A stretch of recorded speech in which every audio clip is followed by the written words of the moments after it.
Hey guys, how's it going? It's the Jers here. So I'm here with another episode of things that annoy me in Unturned that new players do. Or, well, this is more of a guide for you new players.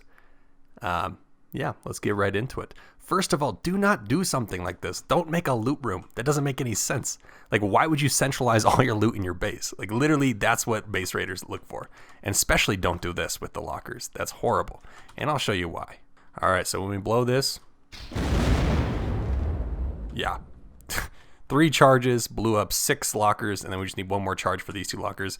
So just put one wardrobe or one locker per room in your base, and then try to have doors separating them. If you can't do that, at least spread the lockers out so that you can't use one charge's splash damage to blow up multiple charges. Like, it seems like that would be logical. That'd be, like, very obvious. But I swear to God, when I'm raiding, I find so many bases where they just have one room that looks like this, and the rest of them have very little in them. There's, like, bedrooms and things. It's just absolutely idiotic. I do not get why people do that. Also, don't take all your charges and things or explosives or whatever and put them in one room. Spread your loot out of the same type so that you have, like, a blowtorch in 5 different lockers rather than one locker with 5 blowtorches. That way, if part of your base gets raided, then you still have blowtorches or charges or whatever you're doing. All right, second, if you find a helicopter and you've never flown one before, do not get in it. You can go ahead and lock it. Look up a video of how to fly a helicopter, or at least figure out the controls before you try to do it. Even like what I did is I spent a couple hours in a single player learning how to fly helicopters, because man, do they blow up easily. Okay, next, don't put your claim flag randomly in rooms and things like that. Hide your claim flags. There are a few ways to do it, but the best one is just to put it in a wall. So you're just going to want to go to the edge of your wall, stick it kind of in the center there, and then turn it so that when you place this wall, you won't be able to see it. Bam, and then we'll just put a wall on top of it. This is pretty well known, but some of you guys might not know it.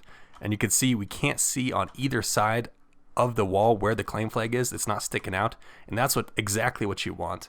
And also, if you are thinking, oh, I don't need a claim flag my base, claim flag your base. Do it the second you build the dang thing, because anybody could come along, build a shack right next to your shack, stick a claim flag in it, and then bam, like, your base is claimed. You can't do anything in it. You can't place any new things.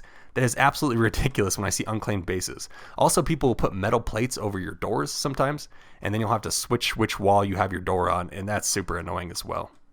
All right, and this one, I don't know if it's still in the game, so we might get blown up here. But let's say someone's shooting at your car, and they're getting it all the way down to 0%. All right, and 0%. Pull out your blowtorch, start repairing it, and bang, even though it was on fire, you still were able to repair it. It takes a few, I don't know, like 1 second or something for it to blow up when it hits 0.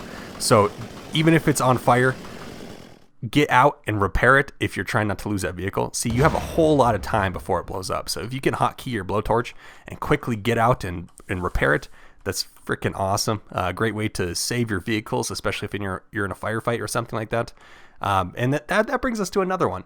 If you have a vehicle, make sure that you put it in a garage, because it'll likely be gone next time you log on. Unless no one plays on the server, people destroy cars just constantly. So if there's anybody on the server who's a veteran, they're definitely destroying cars and other vehicles because they're trying to get things like this to spawn, like the hummingbird. They're trying to get helicopters and other things to spawn, because if there's too many vehicles on the server, you will not have new ones spawning in, as far as I know.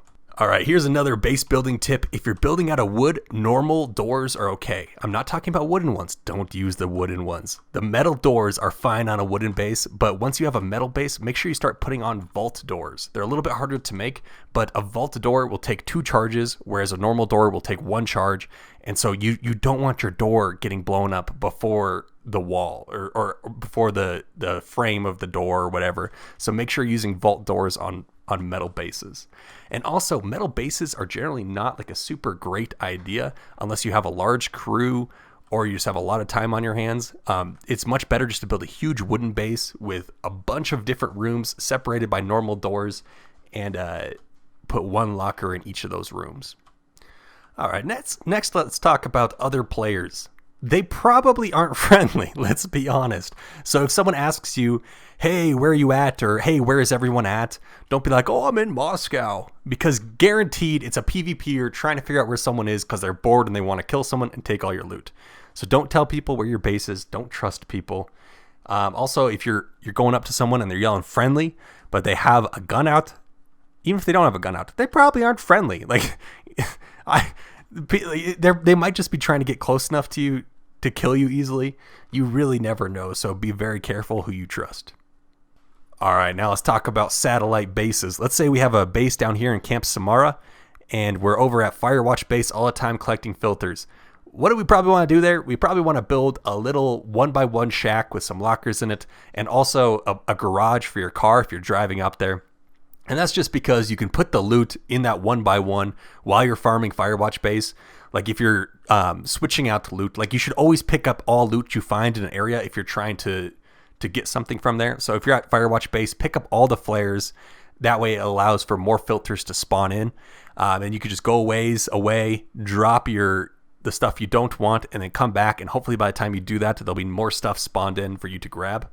And then once you grab some of it, you get like 3 filters, let's say, then you go to your 1x1 base, chuck it in the 1x1, and then go back for more filters. That way, if you die while you're farming, you won't lose everything from the trip. And then once you're ready to go, you just go into your 1x1 base, clear out that locker, and either drive or walk back to your main base, and bam, you got all your loot safely home. Oh yeah. Another way to farm far off locations, bases, or things that are far from your base, like if you're trying to get, like I said, filters or explosives or whatever, so you want to go to the military base, but your base is way in the south, then you could take another character. So you can see here I have 5 characters. And so each of them on most servers have their own inventory. And if you only have one character, well, that's because you didn't buy the gold. So Unturned gold, I think, is like $5 or something. Completely worth it, in my opinion. And so, yeah, you could take your second guy, the Jurist second, you could chuck him over at military base and then hop on with him, go loot military base, put the stuff in your 1x1 satellite base, and yeah, then eventually just pull it all down to your main base. And also, you could definitely have a storage character, put an Alice pack on him or something. He can grab all the important loot from your base and then log off, and then that that stuff will be safe even if you get raided. So that's always a great idea. I also use a farming character generally who has max agriculture, so he can be the one farming the crops so that you don't have to have max agriculture on your PvP guy. Because if you keep dying over and over again, maxing that agriculture every time you die is going to get very, very expensive. All right, guys, that's going to be it for this video. I hope you new players found this helpful, and I hope you veteran players found it kind of funny, because you definitely see a lot of this going on in Unturned with these new players. I do have a server running right now that I'm doing a series on. The series will launch on the 13th, I believe. Actually, it will. It'll launch on the 13th. And so if you guys want to join the server, I put the IP import down below, and you're welcome to jump on in, play some vanilla PvP survival on Russia. And yeah, I'll see you in the next video. Oh, like and subscribe. That's a good thing to do. Bye, guys.